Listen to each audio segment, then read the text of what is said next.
La luz de las linternas ya no era efectiva, parecía atrapada detrás de las lentes, derramada allí, haciéndose rápidamente más brillante pero incapaz de traspasar el cristal y penetrar en el aire rojo.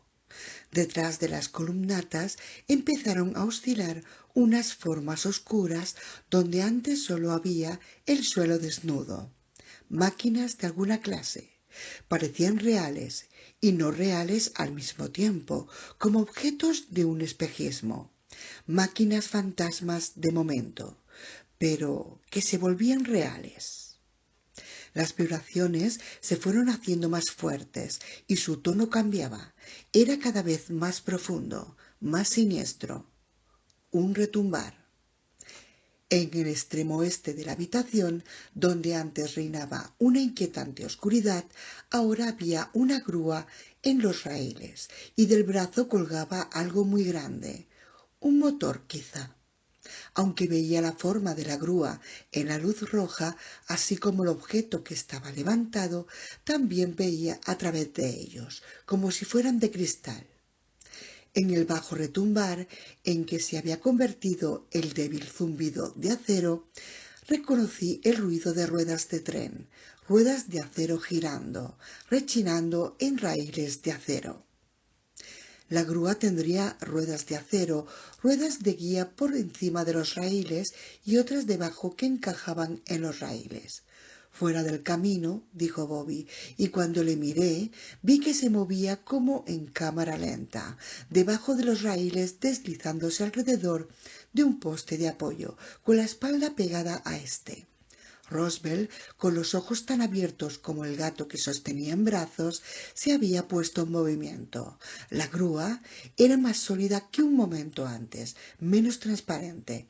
El gran motor, o lo que la grúa estaba transportando, colgaba del extremo del brazo, debajo de los raíles. Esta carga era del tamaño de un coche compacto e iba a pasar por el espacio que nosotros ocupábamos cuando la grúa rodara por encima de nuestras cabezas. Y se movía con gran rapidez, de lo que podría moverse una pieza de aquel tamaño, porque no se estaba acercando realmente a nosotros. En cambio, creo que el tiempo corría hacia atrás, hasta el momento en que nosotros y este equipo ocuparíamos el mismo espacio en el mismo instante.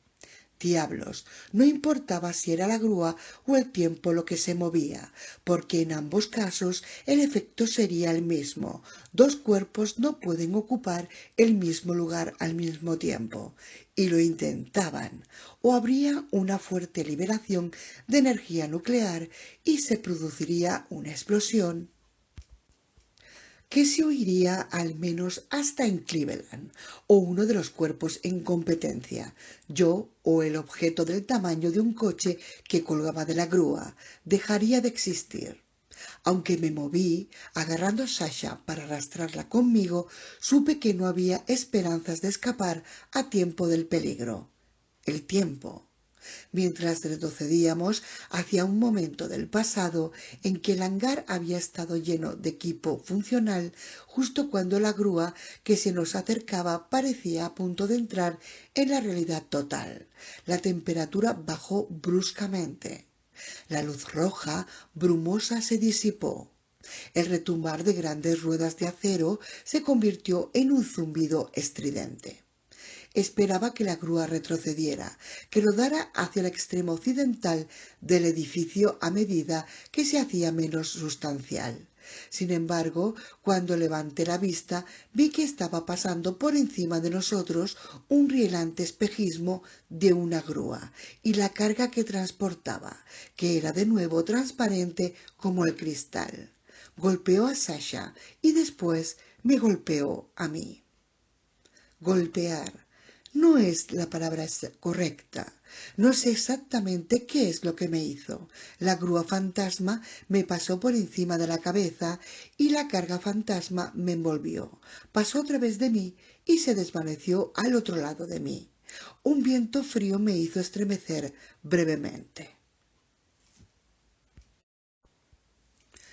Pero ni siquiera me agitó el pelo. Era algo interno por completo, un aliento helado que silbaba entre mis células, utilizando mis huesos como si fueran flautas. Por un instante pensé que rompería los enlaces entre las moléculas de las que estoy formado y que me dispersaría como si fuera polvo. Desapareció la luz roja que quedaba y los rayos de luz encerrados salieron de las linternas. Yo seguía vivo, entero física y mentalmente. Sasha ahogó un grito. «¡Coño!», exclamó. «Asesino», dije yo. Temblando se apoyó en una de las columnas de apoyo de los raíles. Dougie estaba de pie detrás de mí a menos de 2 metros. Había observado la carga fantasmal pasar a través de nosotros y desaparecer antes de llegar a él. «¿Hora de irnos a casa?», preguntó medio en broma solo. «¿Necesitas un vaso de leche caliente?» «Y 6 Prozacs. Bienvenido al laboratorio encantado», dije. Bobby se reunió con nosotros y dijo: «Lo que anoche sucedió en la sala huevo, fuera lo que fuese, ahora afecta a todo el edificio». «¿Por culpa nuestra?», pregunté. «Nosotros no construimos este lugar, hermano». «Pero lo iniciamos todo anoche, dándole energía». «No creo que solo por utilizar 2 linternas seamos unos malvados». «Tenemos que ir deprisa», apremió Roosevelt. «Este sitio se está derrumbando». «¿Eso es lo que cree Mungo Jerry?», preguntó Sasha. En tiempos corrientes, Roosevelt Frost podía inmovilizarte con una mirada solemne que cualquier director de pompas fúnebres envidiaría, con un ojo lleno de sombrío asombro por lo que acababa de ver y con el otro hinchado, entrecerrado e inyectado en sangre, me hizo pensar que sería mejor que preparara el equipaje y me dispusiera a coger aquel tren hacia la gloria. «No se trata de lo que crea el señor Mungo Jerry», dijo. «Se trata de lo que sabe. Todo lo que hay aquí se derrumbará pronto». «Entonces bajemos a buscar a los niños y a Orson». Roosevelt asintió. «Bajemos». 24. En el rincón suroeste del hangar, el hueco del ascensor vacío estaba igual que la noche anterior, pero la jamba y el umbral de acero inoxidable de la puerta, que los saqueadores habían pasado por alto, estaban limpios de grasa y polvo, lo que no habían estado en ningún momento desde que yo había explorado aquella estructura por primera vez, casi un año antes. En el rayo de luz de la linterna de Sasha, los primeros escalones ya no estaban cubiertos de polvo y los insectos muertos habían desaparecido. O un duende bondadoso nos precedía, haciendo el mundo más agradable a la vista, o los fenómenos que Bobby y yo habíamos presenciado en la sala huevo la noche anterior se estaban filtrando por las paredes de aquella misteriosa cámara. No aposté por el duende. Mungo Jerry se quedó en el segundo escalón, atisbando por la escalera de cemento, olisqueando el aire con las ojeras tiesas. Luego descendió. Sasha siguió al gato. La escalera era bastante ancha para que cupieran 2 personas y sobraba espacio, y me quedé al lado de Sasha, aliviado por compartir el riesgo que suponía ocupar la primera posición con ella. Roosevelt iba detrás y después Dougie con la UCI. Bobby era nuestro tirador de cola y mantenía la espalda pegada a la pared, bajando la escalera de lado, para estar seguro de que nadie nos seguía. Aparte de estar sospechosamente limpio, el primer tramo de la escalera estaba igual que en mi visita anterior. Cemento desnudo a ambos lados, agujeros en el techo espaciados de forma regular que en otro tiempo habían sido los puntos finales de rozas para cables. En una pared había una cañería de hierro pintado, como una barandilla. El aire era frío, denso, cargado a causa del olor a cal que salía del cemento.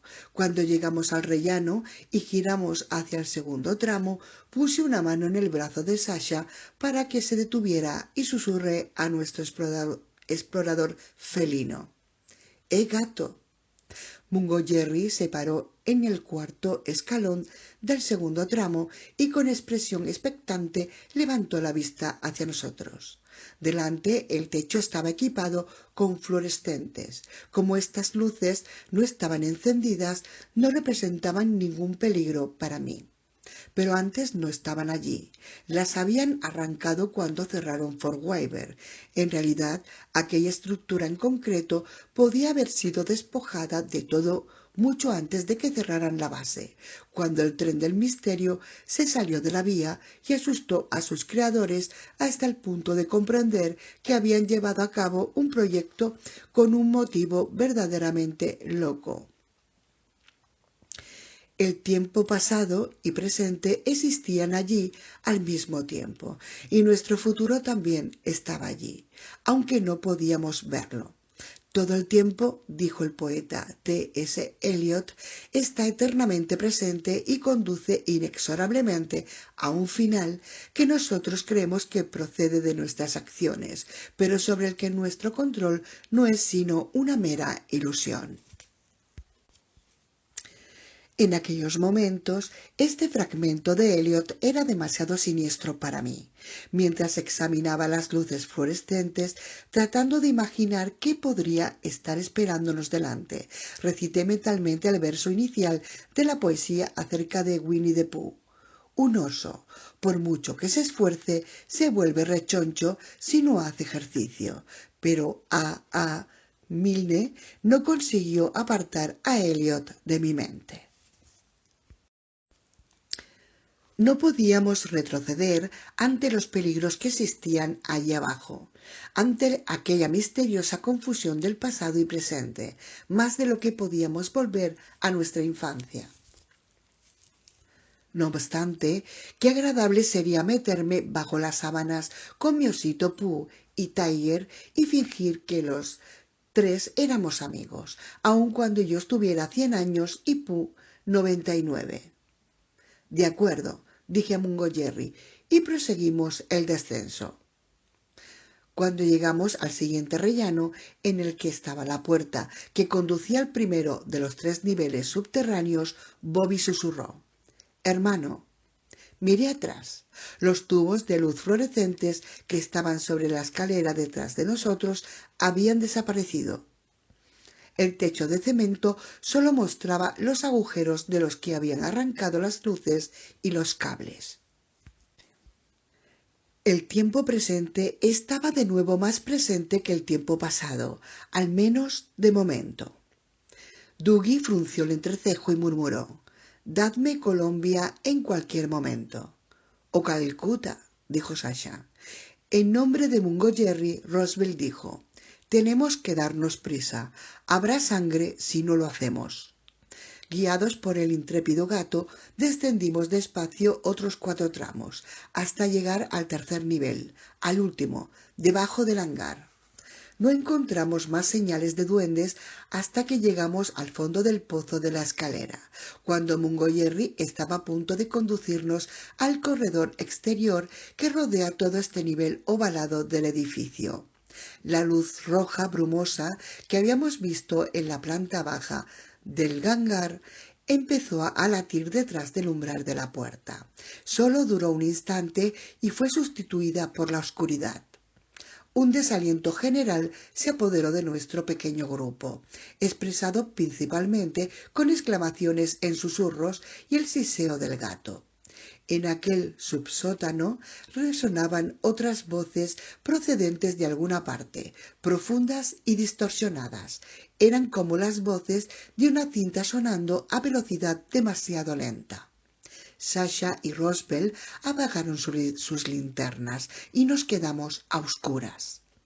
Detrás del umbral de la puerta, el sangriento resplandor volvió a latir, y luego varias veces más, como la luz giratoria de emergencia de un coche de policía. Cada latido era más largo que el anterior, hasta que la oscuridad del pasillo se retiró por completo y la misteriosa luminosidad por fin se quedó fija. Las voces eran cada vez más altas, seguían distorsionadas, pero eran casi inteligibles. Curiosamente, ni una chispa de la maligna luz roja del corredor penetró en el espacio del fondo de la escalera, donde nosotros nos acurrucamos. El umbral parecía un portal entre dos realidades, absoluta oscuridad a este lado y el mundo rojo al otro. La línea de luz sangrienta en el suelo, en el umbral, era fina como el filo de un cuchillo. Igual que arriba, era fina como el filo de un cuchillo y daba al espacio que llenaba, pero poco hacía para iluminar lo que tocaba. Era una luz turbia, llena de formas fantasmales y movimientos que sólo podían observarse con el rabillo del ojo, lo cual creaba más misterios de los que resolvía. Tres altas figuras cruzaron el umbral, formas granates más oscura que la luz roja, quizá hombres, pero posiblemente algo aún peor. Cuando estos individuos cruzaron nuestra línea de visión, las voces se hicieron más fuertes y menos distorsionadas. Luego se desvanecieron cuando las figuras salieron del alcance de la vista por el pasillo. Mungo Jerry cruzó el umbral. Yo esperaba verle llamear como si le hubiera caído un rayo mortal, sin dejar rastro salvo el olor a pelo chamuscado. En cambio, se convirtió en una pequeña forma granate, alargada, distorsionada, no fácilmente identificable como gato, aunque se podía decir que tenía 4 patas, un rabo y actitud de gato. El resplandor del pasillo empezó a latir, ya más oscuro que la sangre, ya rosa-rojo, como cada ciclo oscuro a brillante, un palpitante zumbido electrónico inundaba el edificio, bajo y siniestro.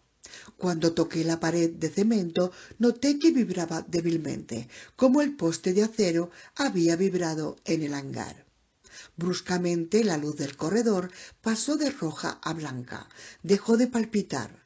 Mirábamos por el umbral de la puerta a un pasillo que se nos revelaba de modo deslumbrante, bajo los paneles fluorescentes del techo. Instantáneamente, con el cambio de luz, se me destaparon los oídos, como por una súbita disminución de la presión, y una corriente de aire cálido penetró en el pozo de la escalera, trayendo consigo indicios del olor a ozono que persiste en una noche lluviosa tras caer un rayo. El señor Mungo Jerry estaba en el corredor. Ya no era un turbio color granate y miraba algo que había a la derecha. No estaba sobre cemento desnudo, sino sobre un limpio suelo de cerámica blanca que antes no se encontraba allí. Atisbe en la oscura escalera detrás de nosotros, que parecía firmemente anclada en nuestro tiempo, en el presente y no en el pasado. El edificio no estaba entrando y saliendo por completo del pasado. El fenómeno ocurría siguiendo una pauta descabellada. Estuve tentado de correr escaleras arriba, lo más deprisa que pudiera, hasta el hangar y de allí salir a la noche, pero habíamos sobrepasado el punto en lo que hay torno posible. Lo habíamos sobrepasado cuando Jimmy Wynn fue secuestrado y Orson desapareció. La amistad nos obligaba a salirnos del mapa del mundo conocido, adentrarnos en áreas que los antiguos cartógrafos no habrían podido imaginar cuando escribieron estas palabras. Aquí hay monstruos. Con los ojos entrecerrados, saqué mis gafas de sol de un bolsillo interior de la chaqueta y me las puse.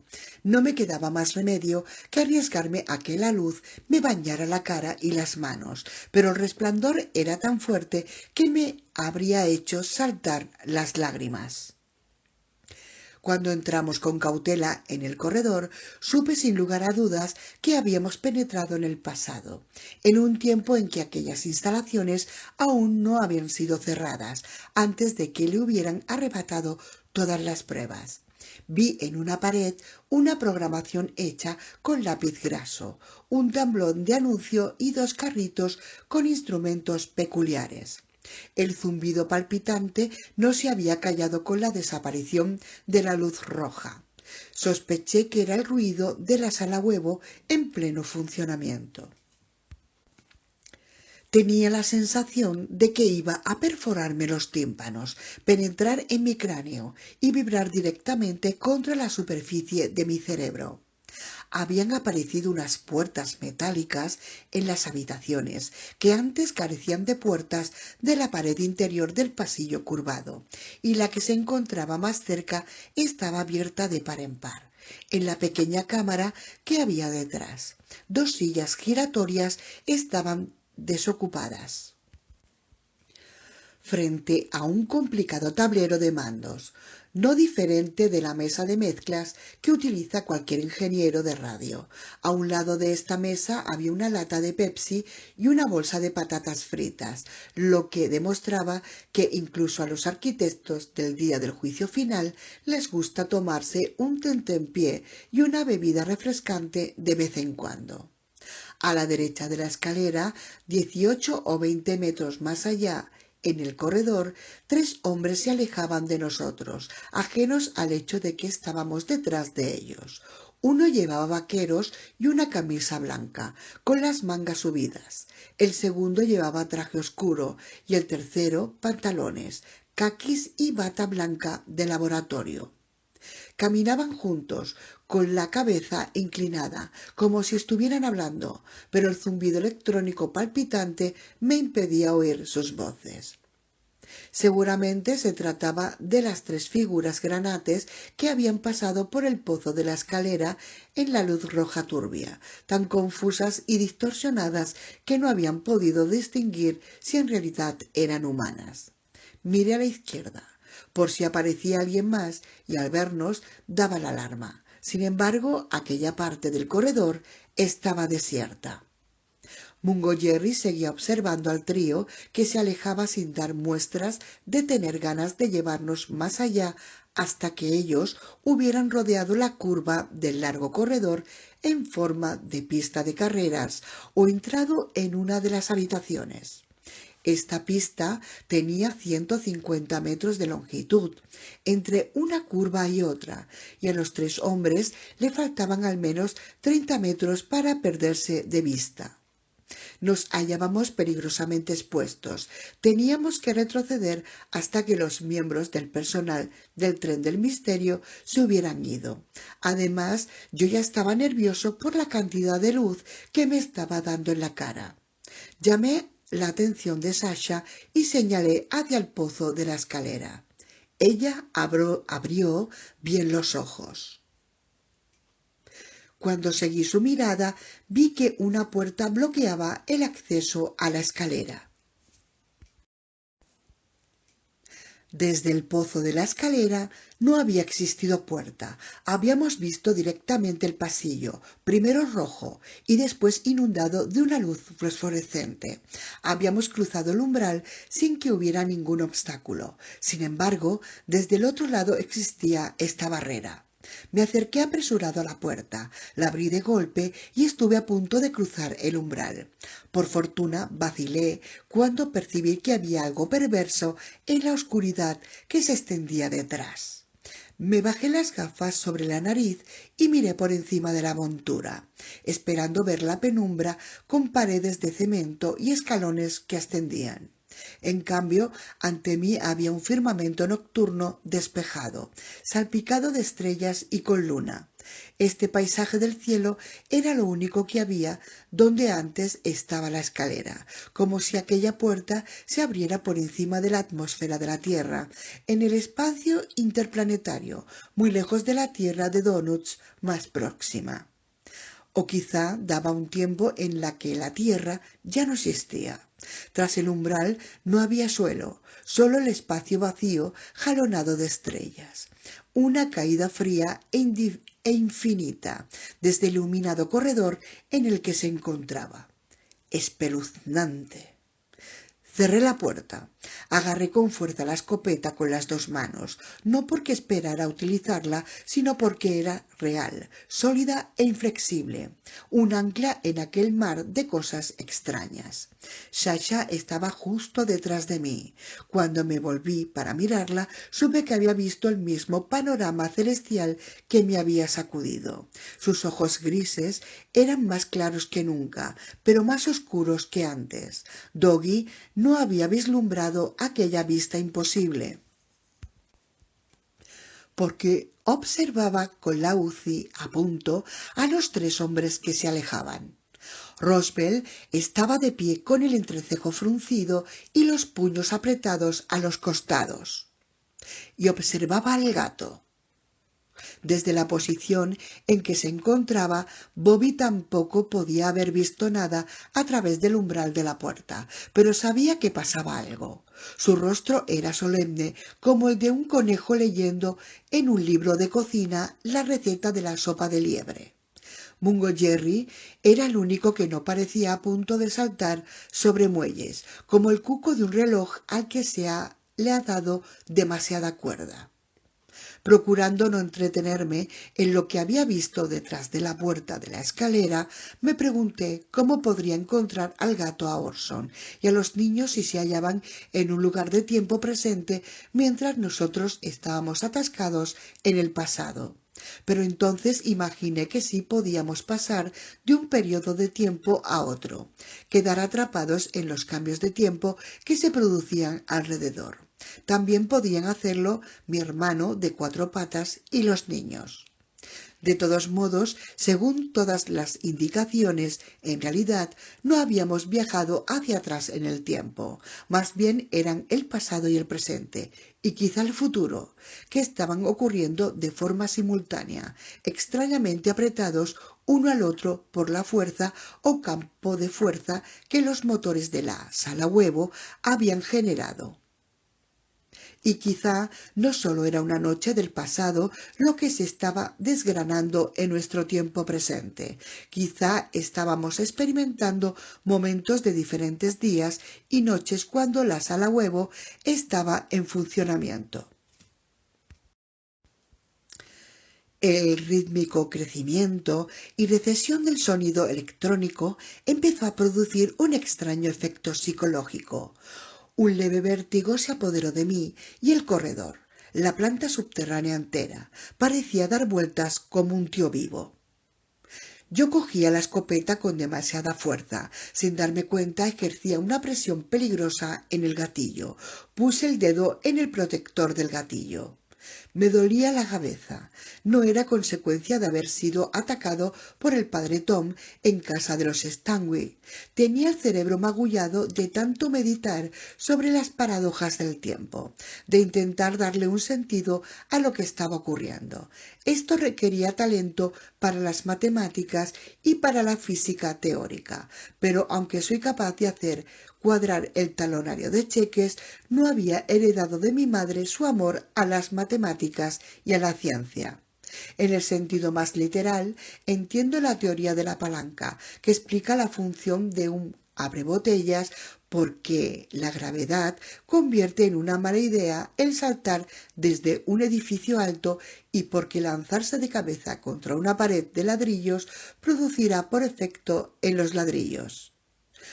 Por otro lado, confío en el que el cosmos funcionará eficazmente sin que yo tenga que entenderlo, lo cual es bastante mi actitud hacia las máquinas de afeitar eléctricas, los relojes de pulsera, las máquinas para hacer pan y otros dispositivos mecánicos. La única manera de hacer frente a aquellos sucesos era tratarlos como sucesos sobrenaturales, aceptarlos como se podrían aceptar los fenómenos de poltergeist, sillas que se levitan, chucherías voladoras, puertas cerradas de golpe por presencias invisibles, o la aparición espectral de un cuerpo podrido y semitransparente vislumbrado durante un paseo nocturno por un cementerio. Pensar demasiado en campos de fuerza que doblegan el tiempo y en paradojas del tiempo y cambios de la realidad, esforzándome por comprender la lógica de ello, solo me haría enloquecer, cuando lo que necesitaba desesperadamente era estar sereno, calmado. Por lo tanto, aquella estructura no era más que una casa encantada. Nuestra mejor esperanza de abrirnos camino entre sus muchas habitaciones y regresar al lado seguro de la zona espectral era recordar que los fantasmas no pueden hacer ningún daño a menos que uno mismo les dé poder para hacerlo, a menos que uno alimente su sustancia con el miedo. Esta es la teoría clásica, bien conocida por los invocadores de espíritus y cazafantasmas de todo el mundo. Creo que lo leí en un libro de cómics. Los tres fantasmas se hallaban tan solo a 15 metros de la curva que por fin los apartaría de nuestra vista, tras un recodo de largo corredor en forma de pista de atletismo. Se detuvieron. Se quedaron con las cabezas juntas, hablaban por encima del ruido palpitante que inundaba el edificio. El espectro, que llevaba vaqueros y camisa blanca, se volvió hacia una puerta y la abrió. Entonces los otros dos fantasmas, el que llevaba el traje y el de los pantalones caqui y la bata de laboratorio, prosiguieron hasta el final del pasillo. Cuando abrió la puerta, el primer fantasma debió de vernos con su visión periférica. Se volvió hacia nosotros, como si hubiera sido él el que había visto fantasmas. Dio un par de pasos en nuestra dirección y se detuvo, quizá porque reparó en nuestras armas. Se puso a gritar. Sus palabras no eran claras, pero no nos estábamos sugiriendo que diéramos una vuelta y almorzáramos en la cafetería. De todos modos, no nos llamaba a nosotros, sino al parque de fantasmas que seguían avanzando hacia la curva del corredor. Estos se agitaron en redondo y nos miraron ahogando un grito, como si fueran marineros atónitos contemplando el buque fantasma. El mar celeste, deslizándose en silencio en medio de una ligera niebla. Nosotros les habíamos asustado tanto como ellos nos habían asustado a nosotros. Era evidente que el que llevaba traje no era un simple científico bien vestido o un burócrata del proyecto, y sin duda no un testigo de Jehová intentando vender su revista en un territorio difícil, porque se sacó una pistola de una pistolera que llevaba debajo de la chaqueta.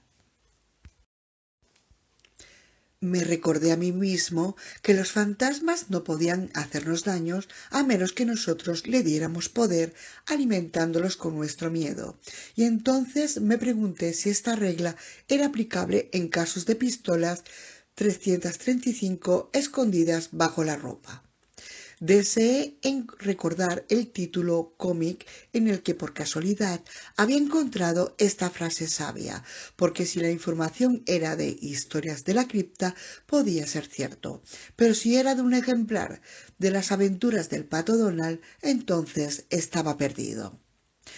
En lugar de abrir fuego sobre nosotros, la aparición armada apartó a sus dos amigos fantasmas y desapareció tras la puerta que había abierto el de los vaqueros. Probablemente iba en busca de un teléfono para llamar a los de seguridad. Estábamos a punto de ser aplastados, barridos, metidos en una bolsa y sacados a la calle para que nos recogieran. Alrededor de nosotros el corredor se rizó y las casas y las cosas cambiaron. Las baldosas de cerámica blanca del suelo desaparecieron rápidamente y nos quedamos de pie sobre el cemento desnudo, aunque no sentí que nada se moviera bajo mis pies. A lo largo del pasillo, con intervalos irregulares, había restos de baldosas, cuyos ejes no estaban bien definidos, como charcos de tiempo pasado que no se hubieran evaporado del suelo del tiempo presente. Las habitaciones que se abrían en la pared interior del corredor ya no tenían puertas. Abundaron las sombras cuando los paneles fluorescentes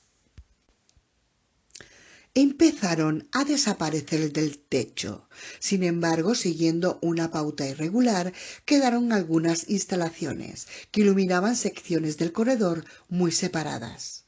Me quité las gafas de sol y me las metí en el bolsillo mientras el cuadro de programación hecho con lápiz graso se disolvía en la pared. El tablón de anuncios aún colgaba intacto. Uno de los carritos desapareció ante mis ojos, el otro se quedó, aunque algunos de los extraños instrumentos que contenía empezaron a volverse transparentes. El fantasma que llevaba vaqueros y el de la bata blanca ahora parecían auténticos espíritus, meras entidades ectoplásmicas que se habían congelado en una neblina blanca. Echaron a andar vacilantes hacia nosotros, luego empezaron a correr, quizá porque estábamos desaparecidos de su vista, igual que ellos desaparecían de la nuestra. Solo cubrieron la mitad del trecho que les separaba de nosotros antes de desvanecerse. El traje con la pistola volvió al pasillo desde la oficina, tras alertar a los de seguridad sobre unos vikingos en chándal y gatos invasores, pero ahora él era más débil, un fantasma rielante. Cuando levantó el arma, salió del tiempo presente sin dejar rastro. El ruido electrónico palpitante era menos de la mitad de fuerte que cuando estaba en plena potencia, pero igual que había ocurrido con algunas luces y baldosas de suelo, no desapareció por completo. Este respiro no alivió a nadie. En cambio, cuando el pasado retrocedió hasta el pasado al que pertenecía, se apoderó de nosotros una sensación de mayor urgencia. El señor Mungo Jerry tenía razón. Aquel lugar se estaba derrumbando. El efecto residual del tren del misterio cobraba poder, se alimentaba a sí mismo, se extendía más allá de la sala huevo, se filtraba rápidamente por toda la estructura. Era imposible conocer cuál iba a ser el efecto último, pero seguro que sería catastrófico. Oí el tic-tac de un reloj. No era la bomba de relojería del cocodrilo omnívoro del capitán Hook, sino el reloj del instinto que me decía que nos hallábamos muy cerca de la destrucción. Cuando los fantasmas desaparecieron, el gato se puso en acción y se dirigió hacia el pozo del ascensor. Abajo, tradujo Roswell, Mungo Jerry dice que tenemos que bajar más. No hay nada debajo de esta planta, dije cuando nos reunimos junto al ascensor. Estamos en el nivel más bajo. El gato fijó sus luminosos ojos verdes en mí y Roswell dijo, no, hay 3 plantas debajo de esta. Necesitaba un lugar de mayor seguridad que estas plantas, pero eso están ocultas. Durante mis exploraciones nunca se me había ocurrido mirar en el hueco para ver si existían reinos ocultos a los que no se podía acceder por la escalera. Se puede llegar a los niveles inferiores desde algún otro edificio de la base, a través de un túnel, dijo Roswell, o con este ascensor. La escalera no llega tan abajo. Esto planeaba un problema, porque el hueco del ascensor no estaba vacío. No podíamos descender por la escalerilla de mantenimiento e ir a donde Mungo Jerry indicaba. Como las baldosas del suelo desparramadas, como los pocos paneles fluorescentes que quedaban y como el zumbido electrónico más suave, pero aún siniestro, que palpitaba en todo el edificio, el pasado mantenía con tenacidad el control del ascensor. Un par de puertas correderas de acero inoxidables tapaban el hueco, y lo más posible era que detrás de ellas aguardara una cabina. Nos aplastarán si nos quedamos aquí, vaticinó Bobby, alargando el brazo para oprimir el botón de llamada del ascensor. Espera, advertí, deteniendo su mano antes de que lo hiciera.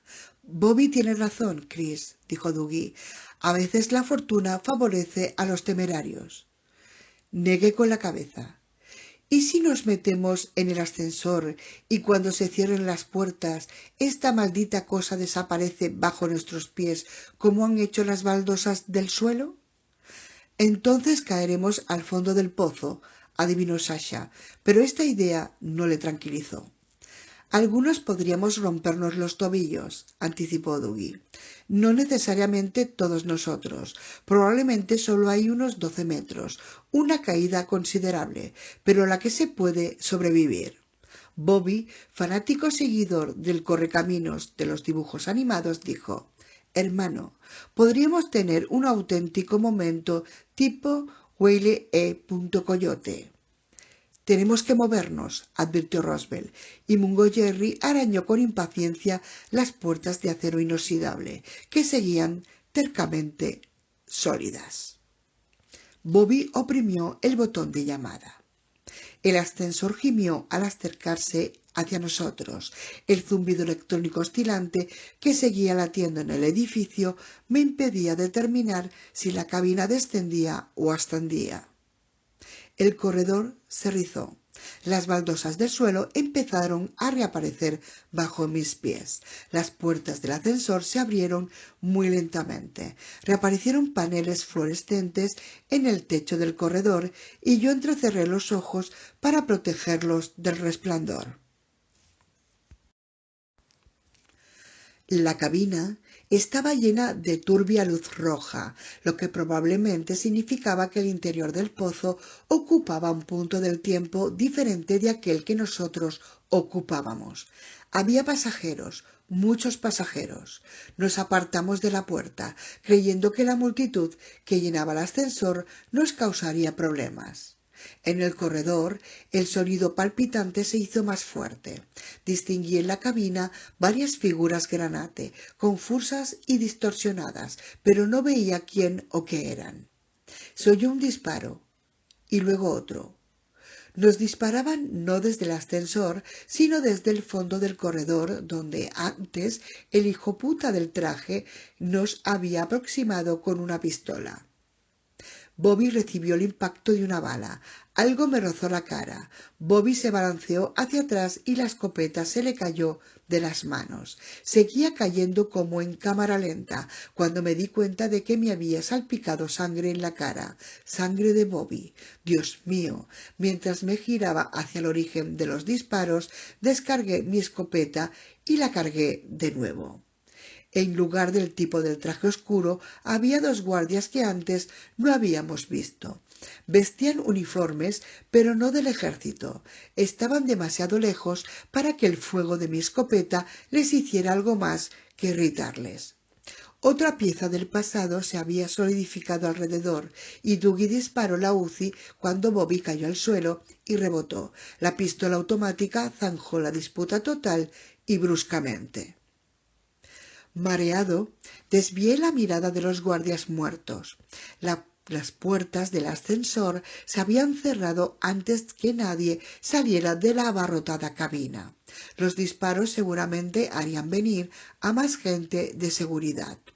Bobby yacía de espaldas. La sangre había formado un charco en el suelo, de cerámica blanca a su alrededor. Demasiada sangre. Sasha se inclinó junto a él. Yo me puse de rodillas al otro lado. Le han dado una vez, dijo ella. Vaya bofetada, dijo Bobby, hablando como cuando una ola le golpea fuerte. Aguanta, dije. Estoy molido, dijo y tosió. No del todo. Insistí, más aterrado de lo que jamás había estado, pero decidido a no demostrarlo. Sasha Desabrochó la camisa hawaiana, cogió con los dedos el material del jersey negro de Bobby con el agujero de bala y lo desgarró para dejar al aire la herida del hombro izquierdo. El orificio estaba demasiado abajo, demasiado a la derecha. Era algo a lo que habría que llamar una herida en el pecho, no una herida en el hombro. Si se quisiera ser sincero, lo cual, por Dios, yo no iba a ser. «Herida en el hombro», le dije.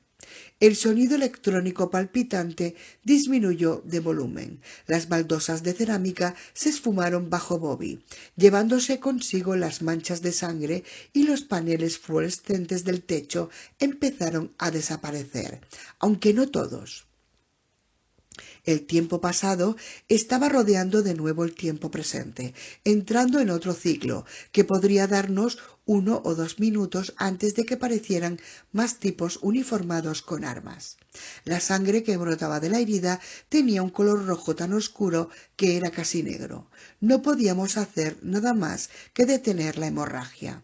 Ni un torniquete ni una compresa servirían de nada, ni el agua oxigenada, al alcohol, el yodo y los vendajes, aunque tuviéramos alguna de estas cosas.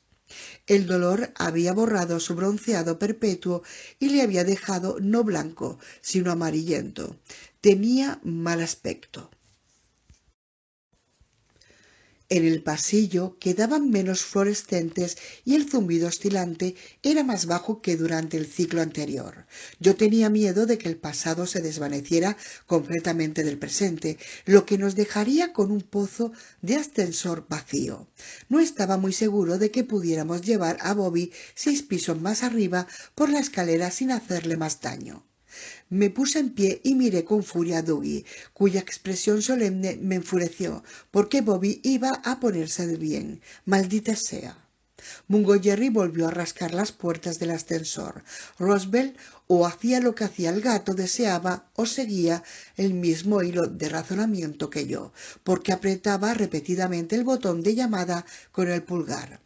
El tablero indicador que había sobre las puertas mostraba solo 4 plantas: B, S1, S2 y S3.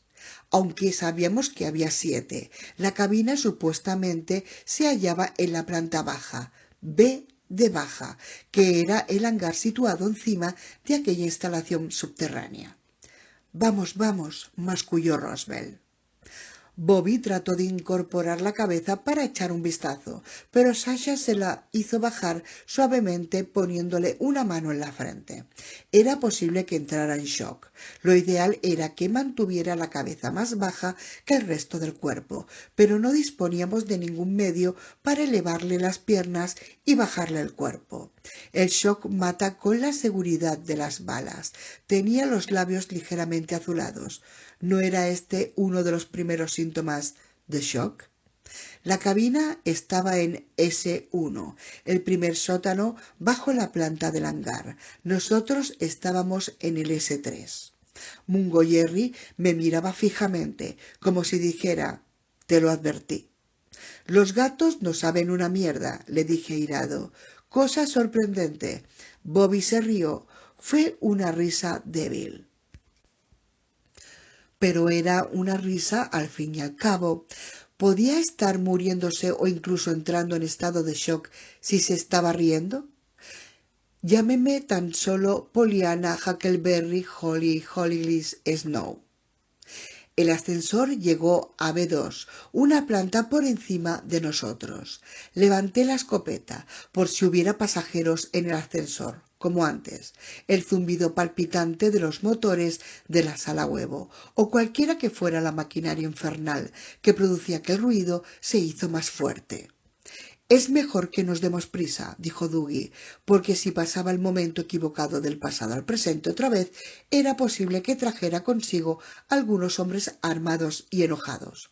El ascensor se detuvo con un gemido en S3, nuestra planta. El corredor que me rodeaba se fue iluminando poco a poco. Cuando las puertas del ascensor empezaron a abrirse, empezaba a ver luz roja turbia en la cabina, y entonces De pronto tuve miedo de verme ante aquella vista imposible de estrellas y frío espacio negro que había visto detrás de la puerta del hueco de la derecha. La cabina del ascensor no era más que una cabina de ascensor. Estaba vacía. «Moveos», instó Doggy. Roswell y Sasha ya habían puesto en pie a Bobby y prácticamente lo llevaban entre los dos, mientras procuraban reducir al mínimo la tensión producida en su hombro izquierdo. Mantuve abierta la puerta del ascensor y cuando pasaron a Bobby por delante de mí, su rostro hizo una mueca de dolor. Si había estado a punto de gritar de dolor, se había reprimido y en su lugar dijo: «Carpe cerevici». «Mejor después», le prometí. «Cerveza ahora, muchacho», gimió. Dougie se quitó la mochila y entró en el gran ascensor, que probablemente tenía capacidad para 15 pasajeros. La cabina osciló un poco y zangoloteó para adaptarse al peso y todos procuramos no pisar a Mungo Jerry. «Arriba y fuera», dije. «Abajo», me contradijo Bobby. El cuadro de mandos no tenía botones para las 3 plantas que supuestamente se encontraban más abajo, una ranura para tarjeta magnética sin etiqueta identificativa. Indicaba la manera en que alguien autorizado con el debido pase de seguridad podía reprogramar los botones de control exigentes y existentes para acceder a los dominios inferiores. Nosotros no teníamos tarjeta. «No hay forma de llegar más abajo», dije. «Siempre hay una manera», replicó Dougie hurgando en su mochila. El corredor estaba inundado de luz. El fuerte sonido palpitante se hizo más fuerte. Las puertas del ascensor se cerraron, pero no fuimos a ninguna parte y cuando me disponía a oprimir el botón B, Dougie me dio un manotazo en la mano como si yo fuera un niño pequeño que va a coger una galleta sin haber pedido permiso. «Esto es una locura», dije. «Radicalmente», coincidió Bobby. Se apoyó en la pared del fondo de la cabina, sostenido por Sasha y Roswell. Ahora tenía el semblante grisáceo. «Hermano, no tienes por qué ser un héroe», repuse. «Sí, tengo que hacerlo». «No». «Hakuna». «¿Qué?» «Si soy Hakuna, no puedo ser un mierdecilla». «No eres Hakuna». «El rey del surf», dijo. Cuando tosió esta vez le asomó sangre espumosa en los labios. Desesperado dije a Sasha: «Vamos a sacarle de aquí ahora mismo». Detrás de mí se oyó un chasquido y después un crujido. Dougie había forzado la cerradura del cuadro de mandos y abierto la tapa, dejando los cables al descubierto. «¿A qué planta?», preguntó. «Mungo Jerry dice que abajo del todo», aconsejó Roswell. «Orson, los niños», protesté. «Ni siquiera sabemos si están vivos». «Están vivos», afirmó Roswell. «No lo sabemos». «Lo sabemos». Me volví hacia Sasha en busca de apoyo. «¿Estás tan loca como ellos?» No dijo nada, pero la piedad que exhibía en sus ojos era tan terrible que tuve que desviar la mirada. Ella sabía que Bob y yo éramos lo más íntimos que 2 amigos pudieran ser, que éramos hermanos en todos menos la sangre, lo más parecido a gemelos. Ella sabía que cuando Bobby muriera, parte de mí iba a morir y dejaría un vacío que ni siquiera ella jamás llenaría. Vio mi vulnerabilidad. Habría hecho cualquier cosa de verdad, para salvar a Bobby, pero no podía hacer nada. En su indefensión vi mi propia indefensión, en la que no soportaba pensar. Bajé la mirada al gato. Por un instante quise pisotear a Mungo Jerry, aplastarla hasta que muriera, como si él fuera responsable de que estuviéramos allí. Había preguntado a Sasha si ella estaba tan loca como los demás.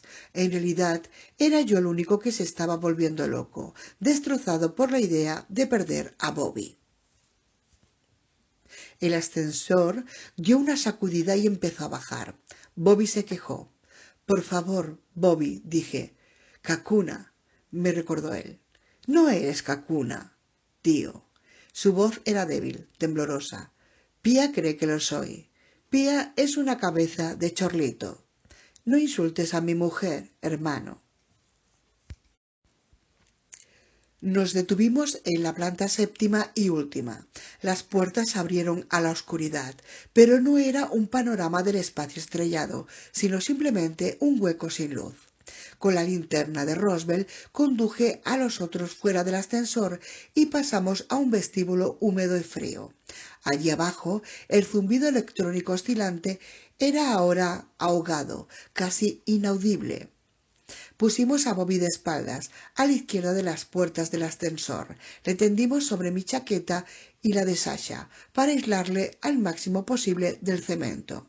Sasha hurgó en los cables de control y desactivó temporalmente el ascensor, para que lo encontráramos allí cuando regresáramos.